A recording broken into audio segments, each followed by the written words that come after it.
Hello everyone, देखिए अब example number करते हैं हम 3.9। देखो इसमें क्या कहता है इन अ मीटर ब्रिज, फिगर 3.27 जो आपकी बुक में होगा, ठीक है, वो मैंने यहाँ पर बना दिया है। The null point is found at a distance of 33.7 centimetre, यानी कि जो L1 है यहाँ पर जो गिवन है आपको कितना है 33.7 सेंटीमीटर है फ्रॉम ए से, ए पॉइंट से ये कितनी है 33.7 सेंटीमीटर, जहाँ पर नल पॉइंट फाउंड होता है। ठीक है, अभी मैं आपको बता भी दूंगा थोड़ा सा मीटर ब्रिज के बारे में, वैसे अभी आपको पता भी होगा, थ्योरी में हमने पढ़ाया हुआ है। ठीक है, कहता है if now a resistance of 12 ohm is connected in parallel with S, ये जो एस रेजिस्टेंस है इसके साथ अब एक 12 ओम का रेजिस्टेंस जो है वो पैरेलल में कनेक्टेड हो गया। The null point occurs at 51.9 centimetre. अब जो नल पॉइंट अकर हो रहा है वो कहाँ अकर हो रहा है 51.9 सेंटीमीटर पर है, यानी कि अब जो L1 बन गई वो कितनी बन गई 51.9 सेंटीमीटर की बन गई। कहता है determine the value of R and S, तो ये आर और ये एस की आपको वैल्यू फाइंड आउट करनी है। देखो पहले तो आपको पता होना चाहिए मीटर ब्रिज किस लिए यूज हुआ, हमारा अननोन रेजिस्टेंस को फाइंड आउट करने के लिए, और ये व्हीटस्टोन ब्रिज का ही क्या है आपके पास जो है प्रिंसिपल यूज होता है। व्हीटस्टोन ब्रिज क्या था अगर आपको याद हो, वहाँ पर इस तरीके से बनता था हमारा, याद है कुछ इस तरीके से बनता था। ठीक है, और ये बीच में हमारा गैल्वेनोमीटर होता था। ठीक है, हम क्या कहते थे इसके अंदर कि मान लो अगर ये हमारा ये है आर, ये है एस, ठीक है, आर एस से ना डिनोट करके इसको मैं R1 मान लूँ, ये वाला हम R2 मान लेते हैं, ये R3 और ये वाला R4 रेजिस्टेंस मान लेते हैं। ठीक है, हम इसमें कहते थे कि बैलेंस व्हीटस्टोन ब्रिज क्या होता था, अगर हमारा R1/R2 इज इक्वल टू में या फिर R3/R4 हो जाए तो हम कहते थे कि यहाँ पर गैल्वेनोमीटर जीरो डिफ्लेक्शन शो करता है, यानी कि जो इस ब्रांच में करंट है IG ये किसके इक्वल हो जाता है, then if this condition satisfied then IG क्या हो जाता था हमारा जीरो हो जाता था। क्लियर है इतनी बात? ठीक है, तो यहाँ पर भी वही कहानी बनती है। अगर इस डायग्राम को मैं एक सिंपल में बनाऊँ करके तो देखो ज़रा वो इस तरीके से बन जाएगा। ऐसे ही मैंने आपको जो है थ्योरी में भी बताया था ईजी वाले, ठीक है ना।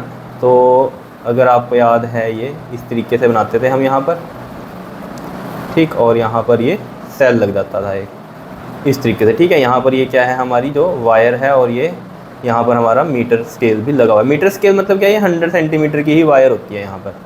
ठीक है, तो ये स्केल यहाँ पर लगा होता है और ये वायर पे हम स्लाइड करते हैं ताकि क्या हो हमारा मेजरमेंट हो जाए। यहाँ से देखो क्या होता है, ये आपके पास गैल्वेनोमीटर लगा हुआ है। ठीक है, और ये जॉकी होती है आपके पास। ठीक है, मान लो ये इस पॉइंट पर आकर क्या हुआ आपका जीरो डिफ्लेक्शन शो कर रहा है, तो इसने बोला नल पॉइंट जो है वो इस पॉइंट पे आ रहा है। ठीक है, तो यहाँ से हमने मेजर कर लिया, मान लो ये कितना है आपके पास, मान लो ये 33.7 सेंटीमीटर पे इसका नल पॉइंट आया है। ठीक है, तो आप खुद सोचो अगर ये R है, ये S रेजिस्टेंस है, ठीक है, ये एक वायर है, वायर का भी तो रेजिस्टेंस होगा, तो इसको भी हम रेजिस्टेंस कंसिडर कर लेते हैं यहाँ पर। ठीक है ना, तो ये L1 हम लेकर चलते हैं, इसको हम L मान लेते हैं, और ये वाला क्या मानते हैं 100 - L, बिकॉज टोटल तो 100 सेंटीमीटर का, 1 मीटर का मतलब क्या है 100 सेंटीमीटर, तो ये 100 सेंटीमीटर टोटल। अगर ये 33.7 है तो ये क्या होगा 100 - 33.7 होगा। ठीक है, ये मैंने प्रूफ करवाया हुआ है कि यहाँ हमारे ये रेजिस्टेंस ही होते हैं वैसे तो R अपॉन में S एंड दिस अपॉन में दिस करते हैं, तो वहाँ पर जो होता है इसका हमारे पास जो डेरिवेशन आती है वो क्या बनती है हमारी, अगर याद हो आपको R/S, और यहाँ से ये क्या बनती है L अपॉन में 100 - L बनती है कंडीशंस के लिए। ठीक है, तो इसको आप इससे रिलेट कर सकते हो, RS हो ये वाला R1 R2 हो गया, ठीक है, और यहाँ से ये वाला R3 R4 वाली कहानी आप सोच सकते हो ये वाली। ठीक है, तो अगर आपको याद हो मैंने व्हीटस्टोन ब्रिज में आपको कहा था R1/R2 इक्वल टू R3/R4 भी हो सकता है, और R1/R3 R2/R4 भी कर सकते हो, तो कोई दिक्कत वाली बात नहीं है। ठीक है, तो अगर इससे समझोगे R1/R2 R3/R4 तो ये इजीली समझ में आएगा, R/S इज इक्वल टू में L/100 - L, तो ये बैलेंस्ड जो कंडीशन है वो हमारे पास ये होती है इसकी। क्लियर है, बताओ कोई दिक्कत? अगर ये 100 - L यहाँ पर है तो बताओ 100 में से आप 33.7 माइनस करो ज़रा, क्या आएगा, 10 में से 7 गया 3, 9 में से 3 गया 7, 9 में से 3 गया कितना होगा आपके, 9 में से 3 गया 6, और यहाँ भी 9 में से 3 गया 6, तो 66.3 आएगा यहाँ पर आपके पास सेंटीमीटर में। क्लियर है, तो ये वैल्यूज़ आपको पता चल गई। तो यहाँ पर आप किस तरीके से लिखोगे, देखो बैलेंस्ड कंडीशन क्या है हमारे पास, यहाँ सॉल्यूशन ये चल रहा है, क्या है R/S इज इक्वल टू में L अपॉन में 100 - L, that is R/S, L is 33.7, ठीक है ना, या L1 मान लो आपकी इच्छा है। ठीक है, अगर मैं इसको L1 मान लेता हूँ तो यहाँ पर ये L1 आ जाएगा, ये भी L1 आ जाएगा, 33.7 और 100 - L1 किया, दैट इज़ 33.7, तो कितना आ रहा है 66.3 आ रहा है। क्लियर है, अब देखो इसको ईजी वे में हम सोचें अगर, तो R/S और इसका पॉइंट हटेगा तो 10 नीचे लगेगा, और इसका पॉइंट हटेगा तो 10 नीचे लगेगा, वो ऊपर जाएगा। तो इसका 10 ऊपर और इसका 10 नीचे, तो वो 10 से 10 कट जाएगा, तो सिंपल ये बचा। अब 337 को 663 से आप डिवाइड करो। देखो ज़रा यहाँ पर हम करते हैं 337 और ये 663। अब देखो ज़रा यहाँ पर ये जा नहीं रहा है, ठीक है, तो पॉइंट लगेगा।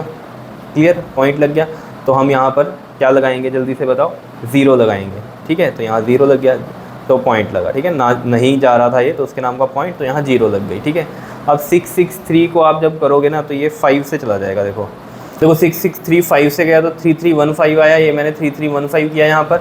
10 में से 5 गया 5, और 6 में से 1 गया 5, और 3 में से 3 गया 0, 3 में से 3 गया 0। अब देखो एक 0 अपने आप से आएगी, ठीक है, लेकिन ये अभी भी नहीं जा रहा। तो अब क्या करेंगे, हम यहाँ पर 0 लगाएंगे ताकि एक और 0 आए।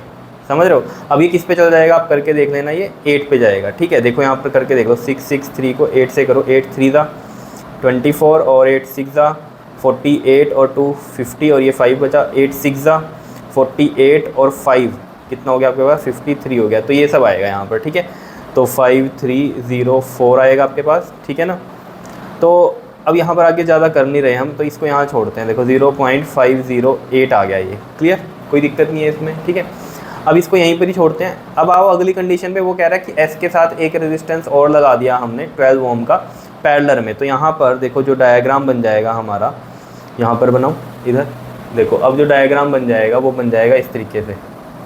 देखो ये आर था, ठीक है, और ये क्या था हमारे पास, एस था। अब इस एस के साथ एक और रेजिस्टेंस लग गया पैरेलल में, कितने ओम का, 12 ओम का, और ये एस है, ये वाला आर है। ठीक है, ये आपका वायर हो गई, और यहाँ ये कनेक्टेड है सेल से। ठीक है ना, ये तो पता है ना, यहाँ पर ये की लगाई हुई होती है। ये जब ये डॉट है तो इसका मतलब क्या है, ये सर्किट ऑन है तभी करंट फ्लो करेगा। अगर ये ओपन होती तो मतलब करंट फ्लो नहीं करता। क्लियर, ठीक है, मतलब यहाँ डॉट ना होती तो उसका मतलब क्या है, ये ओपन की है।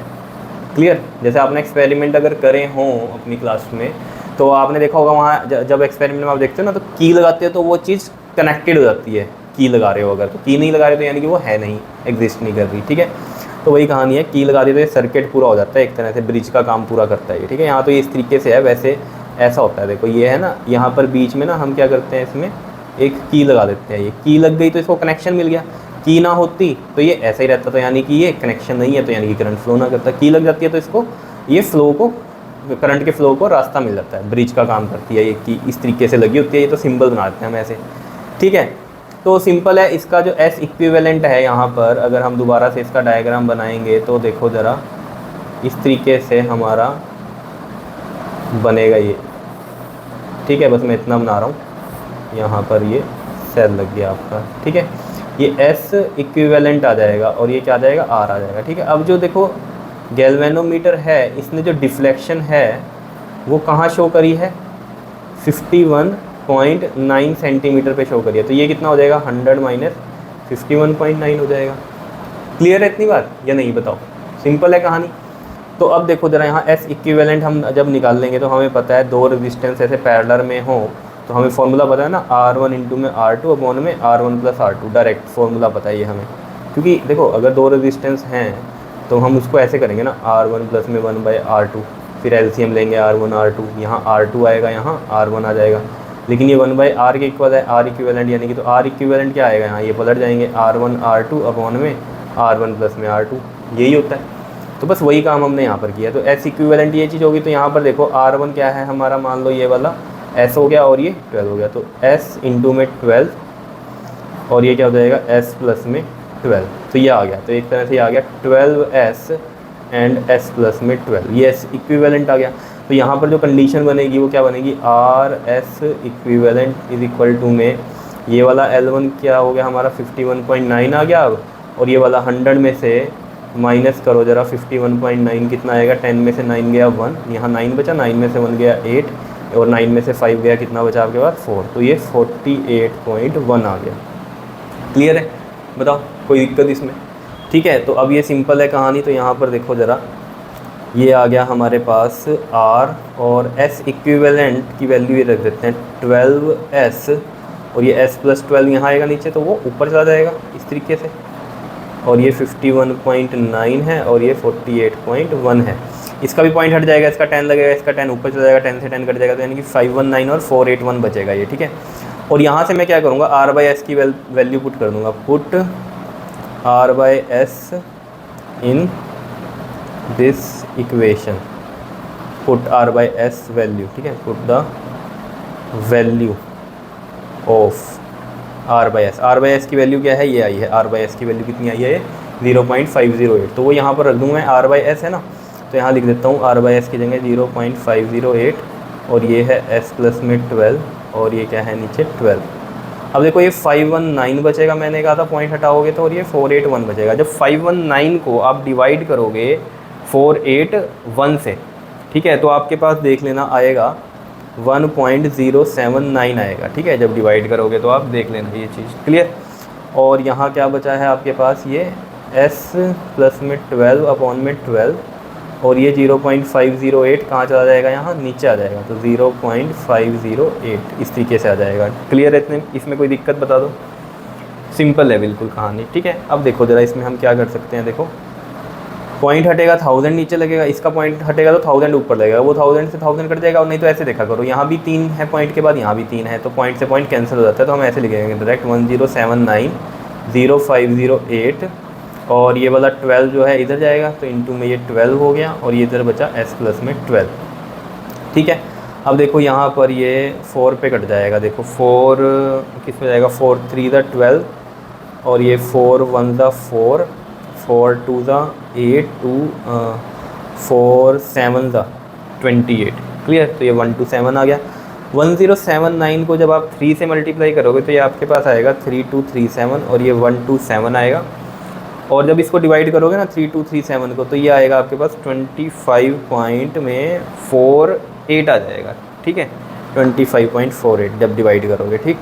और इधर क्या चल रहा है, s प्लस में 12, तो s इज इक्वल टू में 25.48 माइनस में 12, देखो 25.48 में से 12 माइनस करेंगे तो ये 48, ये 3, ये 1, तो ये आ रहा है आपके पास 13.48 ओम। इसको मैं क्या करूँ, राउंड ऑफ कर दूँ, अगर ये दिखाई दे रहा है आपको, -12 कर दिया इसमें इस तरीके से, ठीक है। 13.48 आ रहा है तो राउंड ऑफ करूँगा, 8 5 से बड़ा, तो पिछली एक वैल्यू क्या हो जाएगी, इंक्रीज़, दैट इज़ 13.5 ओम आ जाएगा आपके पास, क्लियर है।